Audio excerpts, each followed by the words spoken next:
ልዕልቷ ማናት? ተረቱ በጣም በመስፈን ትታወቃለች። ከአራቱም በጣም ቆንጆ ነበረች። ከዛም ልዑል ናሲ መጣ። ናሲም ከመጣ በኋላ እንደዚህ አላት፣ የኔ ቆንጆ በጣም ስትደንሺ ደስ ትያለሽ። ስለዚህ ለምን አብረን አንደንስም ብሏት አብረው በጣም ስለምትወድ ለነሱ ደብዳቤ የጻፈች ቢሞቱም ለወፎች ትሰጥ ነበር ያደርሱልኛል በሚል ሐሳብ ልክ እሷም የተለያየ የሆነ ካራክተር ወይም ደግሞ አስተሳሰብ ኖራት። ስትፈልግ አንደኛዋን አንባቢዋን መሆን ትችላለች። ስትፈልግ ደግሞ እየተቀያየረች የፈለገችውን ታረግ ነበር። ከዛ አንድ ቀን እንደለመደችው አንባቢዋንና መጻፍ ጀመረች። ምክንያቱም ይሄ የተሰጣት ጸጋ ነበር። ከዛ በኋላ በቀጣዩ ቀን ደግሞ እችን ወይም ደግሞ አስተዋያዋን ወይም ከሰው ጋር መግባባት የኔ ቆንጆ እንድታለቅሽ እኮ አልፈልግም፣ ለምንድነው የምታለቅሽ አላት። እሷም ሁሉ ነገር አጫወተችው። እናትና አባቴን አጥተው አሁን ብቻዬን ነኝ አለችው። አይዞሽ ብሎ ከሱ ጋር እንድተኛ አረጋት። ከዛም በቀጣዩ ቀን ከእንቅልፏ ስትነሳ ራሷን ብቻዋን ነበር ያገኘችው። ምክንያቱም እሱ የለም የነበር። ከዛም ተነስታ ምን ሆኜ ነው ማለት ጀመረች። እዛ አንደኛዋ ደግሞ ማንበብ የምትችለው አመጣችና አንብቢ አለቻት። አንደኛዋ ደግሞ ያቺ ጦረኛዋ አመጣችና ጦረኛ ሁኚ አለቻት። ከዛ በዚህ ሰዓት እሷ ምንድነው የሚሆነው አለች። ምክንያቱም የነሱ ምክሮች ሁሉ በአእምሮዋ ውስጥ መዘብራረቅን ነበር የፈጠረ። በጣምም አዝና ነበር። ያልጠበቀችው ነገር ነው እየተከሰተ ነበር። እናትና አባቷን ማጣቷ፣ ከዛም በአካባቢው ሰው መጠላቷ፣ ከዛም የአራቱን ባህሪ መያዟ ለሷ አልተዋጠላትም የነበረ። ከዛም ይሄ በሚሆንበት ሰዓት አንድ ያልተጠበቀ ነገር ተከሰተ። ልክ በሩን ከፍተው አራት የተለያዩ ተክሎች ወደሷ መምጣት ጀመሩ። በዚህ ሰዓት እሷ በድንጋጤ ካልጋዋ ተነሳችና ልክ አይሆንም ስትል ወደ ጦረኛዋ ተቀየረች። ከዛም ጦረኛዋን ሆና ልክ አንድ መጥረጊያ አነሳችና ሶስቱንም መተቻቸው። ከዛ ሶስቱንም ከመታቻቸው በኋላ ሶስቱ ወደሷ መምጣት ጀመሩ። በዚህ ሰዓት ሶስቱን እንዴት ነው መታቸው ያልች ያሳበች ሳለ ደከማት። አይሆንም ስትል ግን አንድ ክላ እንዴት መጣ አንተን አውቀ ይለካቸው እንዴት አለችው። ከዛ እሱም እባክሽ እንዳትመጪኝ አላት። ከዛም ልክ ከሷ ውስጥ ያለችው የምታነባው ማንነት ተይ አሁን ተረጋጊ እሺ አለቻት። በዚህ ሰዓት ወዲያውን ተረጋጊ ስትላት እሷ ወደ አንባቢዋ ተቀየረች። ከዛም በኋላ እንደዚህ አለችው፣ እንዴት ይሄ ሊሆን ቻለና አንተ እንዴት ይሄን አወቅህ አለችው። እሱም ሁሉን ነገር ነገራት። እኔ የመጣው ወደዚህ በቃ ሰምቼ ነው፣ ስለምወድሽ ድምጾችን ስሰማ ላድንሽ ነው የመጣው፣ እኔ ልረዳሽ ፈልጋለሁ አላት። ከዛም በኋላ የሆነ መጽሐፍ ሰጠችው። እሱም ማፈላለግ ጀመረ። ያንም ያፈላለገ የነበረ እሷን ለማዳል ነበር። እየሮጠም እንዳፈላለጋት ድሽ ብሎ ነገራት። የእውነትም እሱ ከልቡ ይወዳት ነበር። ወዲያውንም እሷ እቺን አንባቢዋን ሆነችና አዎ እኔ እኮ አምናለሁ፣ ምንም ቢሆን እንኳን አንተንም እኔ እወድሃለሁ አለችው። ከዛም እንደዚህ አላት። እሱ እየተጠጋ በቃ እንደዛ ከሆነ አብረን መሆን አለብን አለና እጇን ሲሰጣት ወደ ዋነኛ ራሷ ተከተለችና እጁን ሰጠችው። ከዛ በኋላ እነሱ አንድ ነገር አሰቡ። እሱ ምንድነው ካለችኝ መልእክተኛዋን ወይም ደግሞ አካባቢውን የምትገዘውን ቆንጆዋን መልአክ ለማግኘት አሰቡ። ወደ ቆንጆ አካባቢ ሄደው እሷን ለማግኘትም በሚሄዱበት ሰዓት ብዙ አደጋ እንደሚገጥማቸው አውቀው ነበር። ከዛም ግዴታ አንድን ዋሻ ማለፍ ነበረባቸው። ልክ ወዲያውንም ይሄን ዋሻ ልክ እሱ ከፊቱ ነው እሷ ከጀርባ ሆነው መሄድ ጀመሩ። እጇንም ይዟት ነበር። የሚሄዱትም አካባቢውን ሰላም ለማድረግና ለመጸለይ ነበር። ወዲያውንም ወደዚህ በሚሄዱበት ሰዓት አንድ ያልተጠበቀ ነገር ተከሰተ። እነሱ ወደ ውስጥ በጣም ጠልቀው በገቡ ቁጥር ልክ ዋሻው በጣም ያስፈራና በጣም ስፋቱ ያስደነግጥ ነበር። ከዛም ይሄ ያልተጠበቀ ነገር ምንድነው ካላችሁ አንድ ከሰዎች በጣም የሚገዝፍ ትልቅ ፍጡር በሩን ከፍቶ ወደ ውስጥ መግባት ጀመረ። አዎ ዛሬ ርቦኛል እያለ ወደ ውስጥ መግባት ጀመረ። በዚህ ሰዓት እንደበቅ ብሎ ልዑል እሷንም ይዟት ተደበቀ። ከዛም ከተደበቁ በኋላ ደህና ነሽ ነይና አምልጥ ብሎ በሚሄዱበት ሰዓት ይሄ ሰው ያያቸው ይሄ ትልቅም ፍጡር ሁለቱንም አነሳቸውን። አሁን ልብላችሁ ሰዎች እኔ ልትጎዱኝ ነው በቃ የመጣችሁ እያለ ሁለቱንም እንትን ለማለት ሞከረ። በዚህ ሰዓት ግን ያልተጠበቀ ነገር ተከሰተ። እቺ ልዕልት ወዲያውን ወደ ጦረኛዋ ልዕልት ተቀየረችና ይሄን ትልቅዬ ሰውዬ አፉን መታችው። አፉንም በምትመተው ሰዓት ደነገጠና አይሆንም ብሎ ጣላቸው። ምክንያቱም ጎድተውት ነበር። ከዛ ወዲያውን ግን በአስማቱ ሁለቱም እንዳይወጡ ዘጋባቸው።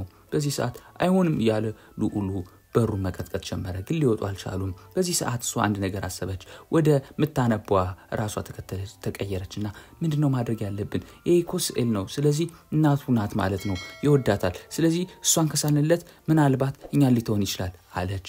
ከዛ በዚህ ሰዓት ደግሞ ወደ ሁለተኛዋ ማንነቷ ተቀየረችና ከሰው ጋር ተነጋግራ ወደምትግባባው ተቀየረችና እንደውም አሁን ማውራት አለብኝ አለችና ሰላም ትልቁ ፍጡር ሰላም፣ ለምን አንግባባም? እኔ ስዕል ጎበዝ ነኝ። ስለዚህ አንተ የምትወዳት ከናት ክልሳልል ከዛ እሷ ሁሌም አብራ ትሆናለች። ደስ ይላል አንተ አለችው። በዚህ ሰዓት እሷ አሰበና ስለዚህ ብትስልልኝ ጥሩ ነገር ይሆናል ማለት ነው ለኔ አለ።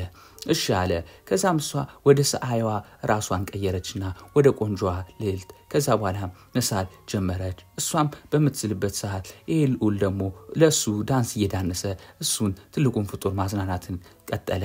ከዛም በኋላ እሷ ልክ ስዕሉን ጨርሳ ከሳለች በኋላ ሰጠችው። በዚህ ሰዓት ይሄ ትልቅ ፍጡርም ደስተኛ ሆነና በቃ ደስ ላላችሁ አመሰግናለሁ፣ እንደናንተ የሰው ምስኪና ይቻላልቁም ብሎ አሻገራቸው። ወደሚፈልጉትን ቦታ ወሰዳቸው። እነሱም በጣም ብዙ ቦታዎችን አቋርጠው መሄድ ጀመሩ። ከዛም ወደሚፈልጉት ወደዛች መልአኳ ደረሱ። ከዛም ሄዱና ለሷ የሚፈልጉትን ነገር መናገር ጀመሩ።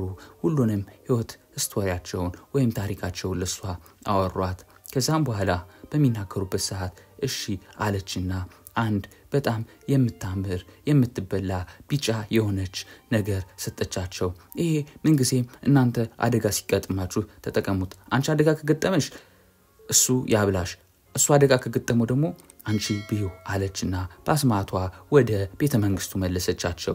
ከዛ ራሳቸውን ሲነቁ ቤተ መንግስቱ ውስጥ ራሳቸውን አገኙት። እንዴት ይሆናል? እችማ ልዕልቷ በጣም ምስኪናት እያሉ ሳለ ልክ ወደ በትረ ስልጣኑ ሲያዩት ግን አንድ ያልተጠበቀ ነገር ተመልከቱ።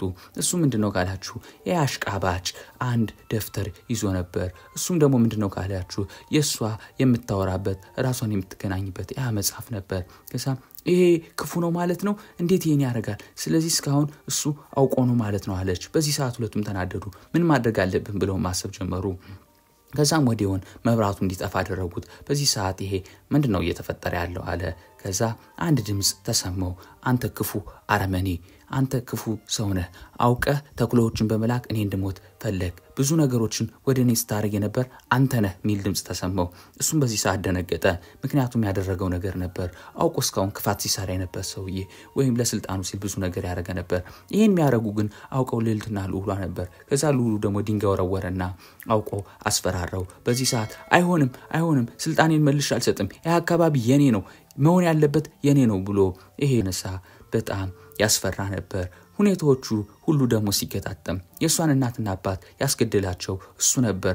አውቆ ልክ በሸኛቸው ጊዜ ልክ መርከቡ ጋር አውቆ ውሃ መናወጥ እንዲከሰት አድርጎ ነበር እነሱ እንዲሞቱ ያደረገ። ከዚህም በፊት ብዙ አይነት ተንኮሎችን ይሰራ የነበር ሰው ነው። ማንካላችሁ ይሄ ምክንያቱም ይሄን ሁሉ የሚያደርግ ደግሞ ለስልጣን አስቦ ነበር። የሷንም መጽሐፍ እየወሰደ ልክ የተለያዩ ባህሪያዎቿ ጋር እንድትጋጭና እንዳትስማማ የሚያደርግ ይሄ ክፉ ሰውዬ ነው። ከዛም እንደዚህ አለ፣ ከዚህ በኋላ ማንንም መግደል ካለብኝም እገላለሁ፣ ስልጣኑ የኔ ነው አለ። በዚህ ሰዓት በአንድ ያልተጠበቀ ነገር ተከሰተ። እሷ ልክ ወደሱ መሄድ ጀመረች። ቆንጆዋን ወይም ደግሞ ምትዘምረዋን አይነቱና በዚህ ሰዓት ደነገጠና አይሆንም ብሎ መሬት ጋር ወደቀ። ደንግጦም ነበር። ከዛ በቃ አይሆንም፣ በቃ ይቅርታ አድርጊልኝ፣ ከዚህ በኋላ እኔ አይደገመኝም፣ በቃ እንዳታሳስሪኝ፣ ከዚህ በኋላ ባንቺ ላይ ተንኮል አልሰራም፣ እናትና አባትሽ እንደገደልኩም እንድታውቂ አልፈልግም ነበር፣ አሁን አወቅሽ፣ ከዚህ በኋላ ምንም ተንኮል አልሰራም አለች። በዚህ ሰዓት እሷ ማሰብ ስትጀምር ልክ ያላየችው መስሎ አውቆ እሷን ሊገላት ይህን ሻሞ ላይ ሄደ። በዚህ ሰዓት ግን አንድ ያልተጠበቀ ነገር ተከሰተ። ይሄ ልዑል ለእሷ ብሎ ደረቱን ሰጠ። ከዛም ልቡን ወገው። ከዛም ወዲያውን ሞተ። በጣም ማዘነች እሷ፣ ምክንያቱም ተወደው ነበር ከልቧ። ግን ትዝ ሲላት አንድ ነገር አስታወሰች። ያቺ ቆንጆ መልአክ የሰጠቻት ነገር ነበረ። እቺን ነገር አንቺም ጋር ወይም እሱም ጋር አደጋ ሲደርስ ሁለታችሁ አንዳችሁ አብሏት ትድናላችሁ ላ ነበር። እዛም የሰጠቻትን ተክል አበላችሁ። ወዲያውንም እሱ ወደ እውነተኛ ማንነቱ ተቀየረ። ልክ ወደ ማንኛውም እውነተኛ ማንነቱ ተቀየረና ከሞት ተነሳ። ከዛም ደስ አላት፣ ተቃቀፉ። ከዛም ይሄን አሽቃባጭ ክፉ አርመኔ ሰውዬ ጠባቂዎች መጣው ይዘውት ሄዱ። እሷን በቀጣዩ ቀን ወደ አካባቢው ወጣች። ከዛም ወደ ንግስናዋ መመለሷን ተናገረች ደስ በሚል ሁኔታ። ከዛ ከሱ ጋር አብረው ጊዜ ማሳለፍ ጀመሩ። የአካባቢውም ሰው በጣም ደስተኛ ሆነ። ምክንያቱም በጣም ደስተኛ የሆነው ደግሞ እሷ በመመለሷ ነበር። እሷም መጽሐፍን መጻፏ ቀጠለ፣ ምክንያቱም ደስተኛ ስለሆነች። እሱም አበባ ይዞላት ይሄድ ጀመረ። በጣምም ተዋደዱ፣ ተጋቡም፣ አብረው መኖር ጀመሩ። የአሽቃባጭ ክፉ ሰውዬም ወደ እስር ቤት ወረደ። ልጆች ከዚህ መማር ያለባችሁ ነገር ክፋትና ተንኮል ምንም እንደማይጠቅም ነው። ቻናሉን ሰብስክራይብ ማድረግ፣ ቪዲዮውን ላይክ ማድረግ እንዳትረሱ። ኤክስኤም ፌሪ ቴል